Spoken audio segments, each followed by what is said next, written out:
सीढ़ियाँ चढ़ने उतरने में दर्द होता है। कई बार नॉर्मल चल रहे हैं तो नहीं होता, बट पर्टिकुलर कहीं भार जब पड़ता है, दबाव पड़ता है तब दर्द होता है फिर। हम खुद कैसे समझेंगे कि ये दर्द घुटने का है या ये कहीं से रेफर्ड पेन है, ये कहीं और का दर्द आ रहा है जो मेरे घुटने के दर्द में बन रहा है। तो इसमें कुछ सिम्टम्स है जो हमने आइडेंटिफाई करने हैं।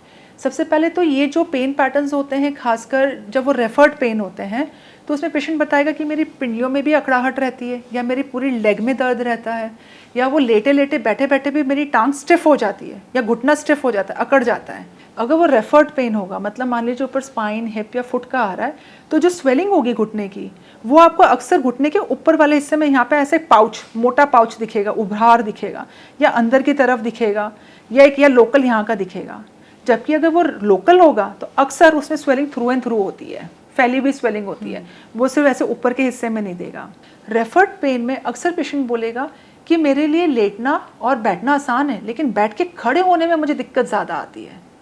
ठीक है, जो लोकल नी पेन होगा वो आप कोई भी पोस्चर में हो हमेशा दर्द करेगा, उसकी ग्रेविटी कम ज़्यादा हो सकती है। लेकिन रेफर्ड पेन में स्पेसिफिकली पेशेंट्स बोलते हैं मैं लेटे लेटे बिल्कुल ठीक हूँ, बैठे बैठे बिल्कुल ठीक हूँ, पता नहीं क्या होता है, जैसे ही मैं खड़ी होती हूँ गोडा मेरा जकड़ जाता है, मुझे एक कदम आगे नहीं लेने देता। वो it could be a referred pain.